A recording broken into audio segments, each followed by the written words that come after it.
It was a busy time at the docks. All the engines were working hard, pushing and pulling trucks about.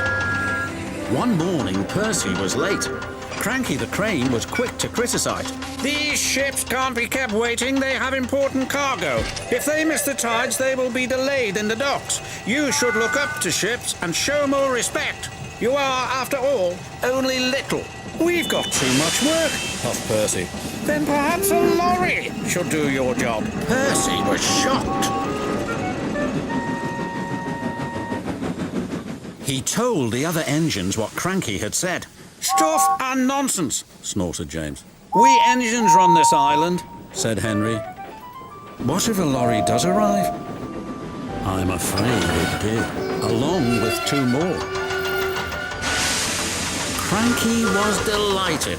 "Hey, you down there! Your job's done now. These lorries are taking over. One of them wants to talk to you." The lorry was very rude. "What's that steaming lump of scrap iron doing here? Be off with you!" "Scrap iron? Steaming scrap iron? Pah!" A little later, Percy met up with Thomas and James. Another lorry was being rude to them. Then he saw Percy. "Oh, look, it's a little green goblin on wheels. You'll be scrapped. Just you wait and see." "Well, bust my boiler, what a horrid lorry!" exclaimed Thomas.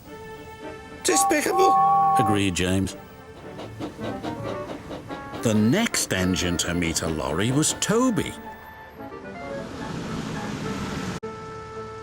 Well, well, well. No wonder this railway's a mess. You belong in a museum, not working in a quarry. "I might look old, but I'm very useful."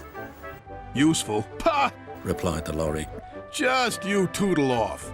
"Toodle," spluttered Toby. "Come along, Toby," interrupted his driver. "Don't bother to argue with him. We'll go to the flour mill instead." But when they arrived at the flour mill, Toby was shocked to see yet another lorry. "What are you doing here?"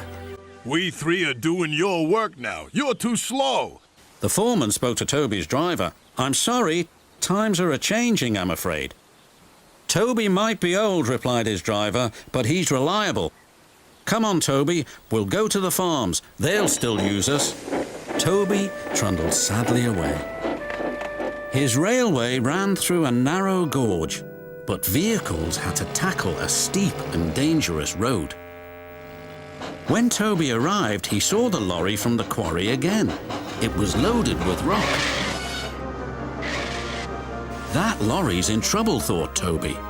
And he was.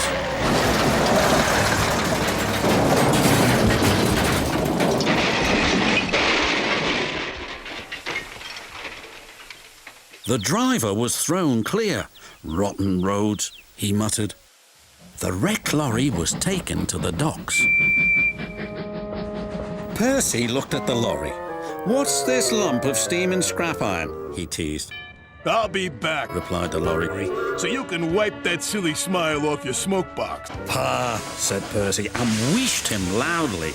Then Butch, the breakdown vehicle, arrived. He was towing the lorry from the flour mill. "What happened?" asked Toby's driver. "He was overloaded with flour," came the reply, "and he broke down."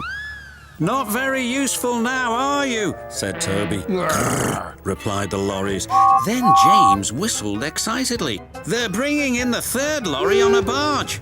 "What happened to that one?" James asked. "Stupid lorry was reversing and fell straight into the sea," said the tow truck man. Later, Thomas arrived. He looked at the 3 lorries and laughed. Well, well, well, the Brothers Grimm, smashed, broken and sunk. The lorries didn't return, and the engines now work even harder to make sure they never will.